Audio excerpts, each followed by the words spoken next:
I'm a little late doing the chores today. I've been watching the Queen's funeral and procession. When I was in the military, I was in England a few times, and I kind of liked the English people. They were really nice to me. And seeing it from the outside in Windsor Castle, and seeing the guards and the whole thing, and nobody that I know has ever had one bad thing to say about the Queen. I think she was pretty cool, and it's the end of an era, I guess. So we went from 83 degrees yesterday to 53 this morning, and it's a little bit later in the morning than normally I'd be out here, but like I said, I was watching the Queen, and so I got my sheep coat on and my toque, and it's only September.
For some reason this one pulls on it and then he spills it all over his face, and he's got a milk mustache going.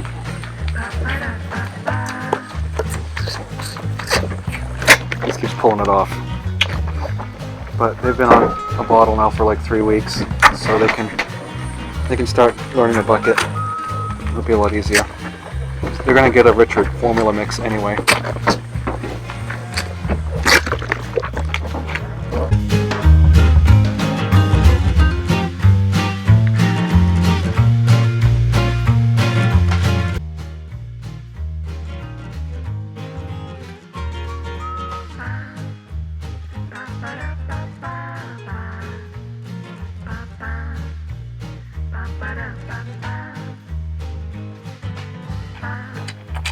I usually don't say much about being a disabled veteran, because there's people who are a lot worse off than me, and I don't fish for sympathy or anything else.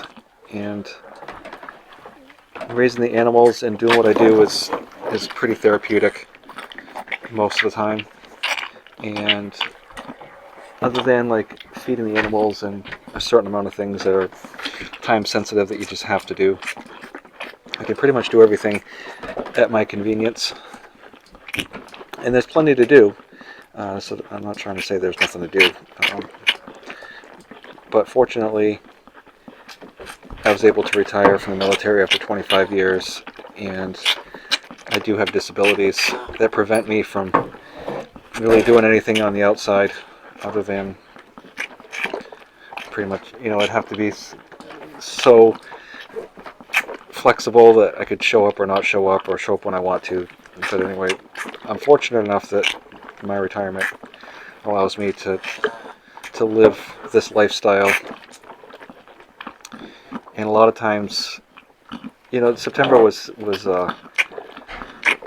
Suicide Awareness Month, and the veterans commit suicide at a substantial rate. And I don't remember how many a day it was. It was ridiculous, the amount of veterans that kill themselves. And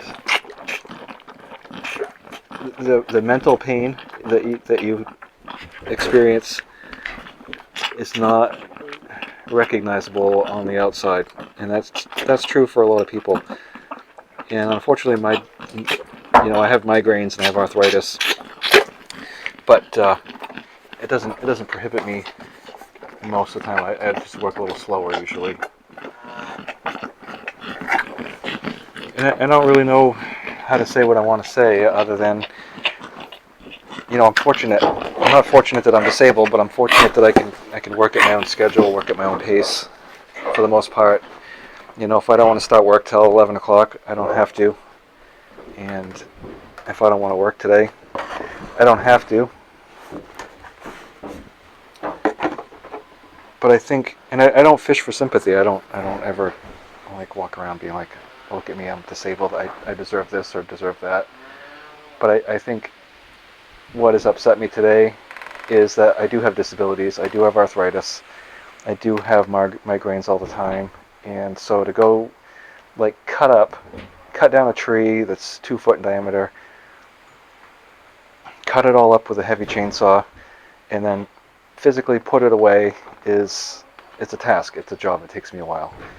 And last week I had gone out and I'd cut up a tree. There's a giant tree, and you'll see it here in these videos. I cut it up on Tuesday, and I went back Saturday with the kids in the trailer to go split it, and it was gone. This is how big the tree is. So here's my shoulders.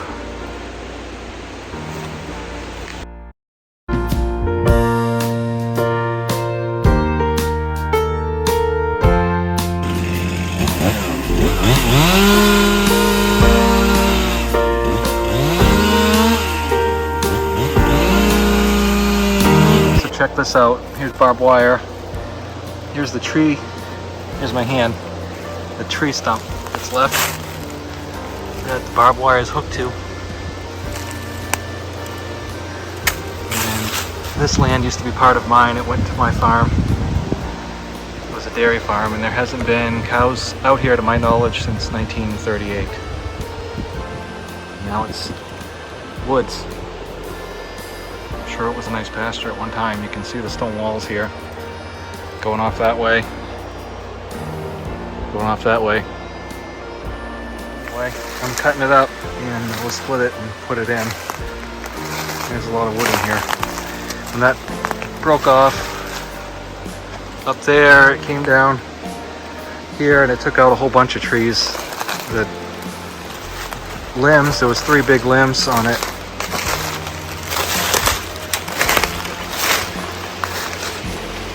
So it took out this tree right here, took out 2 or 3 in there, 2 or 3 in here, took out a birch over there. It uprooted the birch, it pulled it right out of the ground. But I got a lot of wood in here to pull out.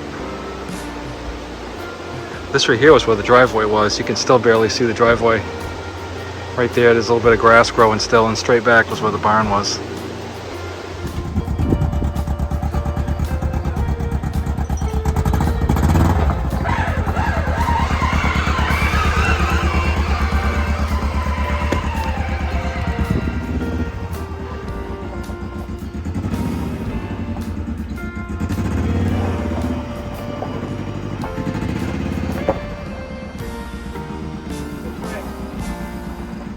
Ready for it? Right now.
people say it's inhumane or whatever to burn their horns off or just butt them. People do it to goats and sheep, and honestly, once they get horns, they know how to use them.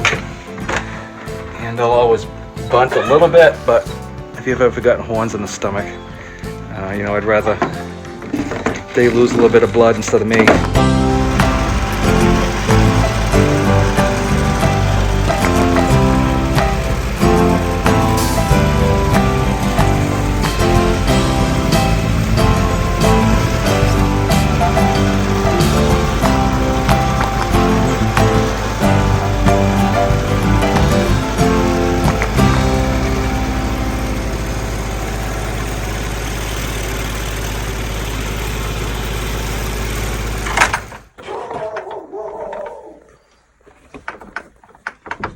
Hey Pearl, you gonna ride the door?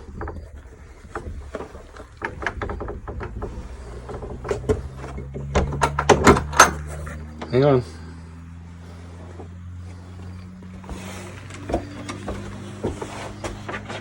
Hang on.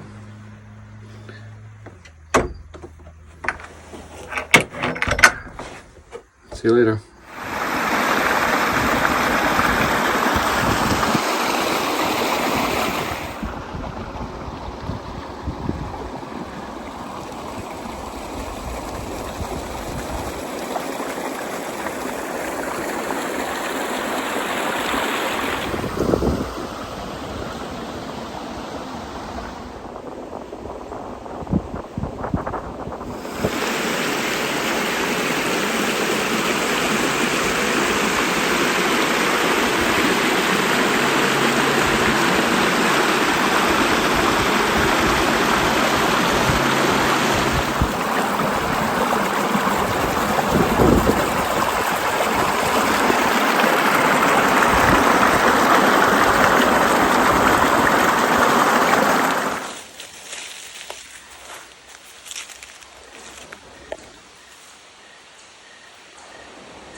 We got unexpected rain last night. I wasn't planning on that, so I'd left things out that I shouldn't have. Hey, chickies. These birds in here, they're starting to get their feathers back pretty well.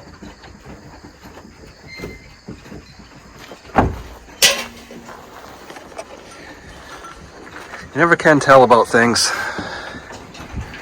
So we got to clean this out, but their feathers are all coming back in. Pretty good. They look a little worse for wear at the moment, but they'll come back. So they finishing up their first lay, and they'll lay again. They'll lay really probably 3 or 4 times, and each time they'll lay less eggs. The second time they lay almost as much as the first time, but they lay bigger eggs.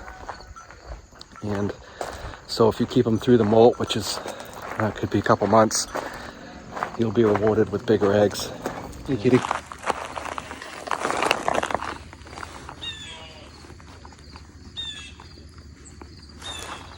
So, you know, I hadn't posted my land before. I had it accessed by permission only, and I'm a trusting person by nature. But somebody went up and took all that wood that I had labored over, and I, you know, basically took so much ibuprofen after doing it. And I'm not trying to get sympathy, but I just don't understand people. They clearly can see that somebody has gone up and cut all this wood up and chunked it, and it's ready to be split, and then they go help themselves to it and take all of it. I don't understand that mentality. I don't understand why people do stuff like that. You know, it's like people stealing pumpkins from my roadside stand. I don't understand that either. You know, you're talking $5 a pumpkin. It's not like, you know, it's not a lot of money. So I don't understand that. I also, maybe people think that I'm rich, which I'm certainly am not. I was fortunate enough to buy this house on a downturn market, and the house was a wreck. It was absolute. It was barely inhabitable. The The land was a mess. The barns and old buildings were a mess. And I pretty much spent my life savings on the house and fixing it up. In 10 years of my life, all the, I don't want to be cliche, but blood, sweat, and tears, so it was a lot of work. I had all the kids at the time, and the kids worked hard. We learned a lot of things. My brother was a contractor. I know an old man who was an electrician. I have a cousin who's a plumber. So I was able to get some of the heavy hitters at a reasonable rate. I did have to buy all new windows. And where am I even going with this? I guess people just think that because I have what I have that I am rich, which in some ways I feel rich, but certainly not monetarily. And just to go steal firewood, and then people go out on my land. I've posted my land. I don't let people hunt out there either because people have left their garbage and abused the privilege. So shot one of my goats, and so I am not anti-hunting, but I'm anti people hunting on my land because they can go hunt somewhere else.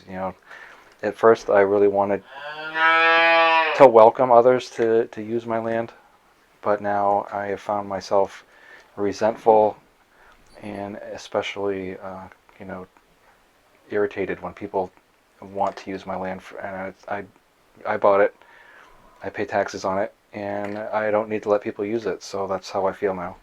It's unfortunate that it's turned out this way, but I've been jaded a few times, and so I don't welcome people to go use my land anymore. And I do have a lot of survivor's guilt, and that's pretty common among veterans. I think one of the biggest challenges is trying to just feel like a productive member of society, because I don't think anybody really wants to just stay home and collect a paycheck. So the farm, I can at least tell myself that I'm doing something productive besides just sitting there watching Oprah. And so I do a lot of things that kind of help.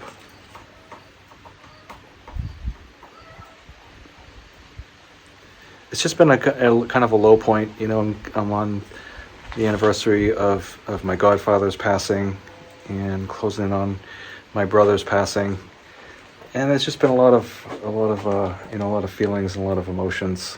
Fall's coming, so the impending winter is coming. The kids have moved on for the most part. 4 out of 6 of them have either in college or they've moved out, and so there's a lot of things to think about. I find a little bit more free time on my hands than I would like. But anyway, I just wanted to say, it's in light of Suicide Awareness Month. There's a lot of people that, myself included, I had plans to, when I get out of the military, I'm junk. There's no purpose in me hanging around anymore. So a lot of you who feel that way, I want you to know there is a story. There is a survivor story. There is a good news story. I have all this, and I've put my heart and soul into this place. Worked myself to the bone some days, and the problem with a lot of these disabilities is some days I feel great, and I forget, and then I work my butt off, and then it catches up with me, and then I spend 2 days not so great. There's a huge suicide rate among post 9/11 veterans, and I'm not sure why. And I think a lot of people are baffled exactly why. I feel like overall, the public opinion of 9/11 veterans, I feel like it was good. And so I have a lot of guilt about that too. I know a lot of Vietnam veterans who came back and were spat upon and just treated like crap. I've had 1 or 2 veterans tell me that, when they came back from Vietnam, even the World War II veterans kind of disowned them and said, well, we at least won our war. So there's just tons of guilt that I was treated so well and so many others were treated so poorly. But I have a lot of survivor's guilt because a lot of people you know, they haven't gotten help, or they were turned down for whatever reason. I don't understand, and it bothers me. Well, I guess that's all I have for today, and I want to put a pitch in, you know, for those of you who are feeling exceptionally low. You know, the stigma around, you know, being depressed, especially if you're a male, it just seems like it's, you know, there's just a stigma, a negative stigma around it, and I do think more people are less afraid to go see somebody or talk to somebody, but there is help available, and I encourage those of you who are at that stage where you just feel like hopelessness and impending doom, like a darkness is coming over you, or one of the things that I can best explain, it's like you feel like you're falling into a well, and I just feel, you know, like you're just hopelessly falling down an endless shaft, and there's nothing you can do to get out of it. My wife is the one who suggested I do a YouTube channel, probably 2 years ago, at least now, maybe closer to 3. And it's, if you're like me and you don't like crowds, and you don't really like to be around people, you tend to isolate yourself, and I don't like going public. I don't like going out in the public. I don't like public places. I don't like being exposed. So YouTube has been a way for me to kind of still maintain some sort of interaction with people without actually having to interact with people, if that makes any sense. That's all I have for today. I hope, even though this has had some dark material in it, I really hope that you've enjoyed this video, and I do appreciate all of my viewers, so thank you so much, and I'll talk to you next time.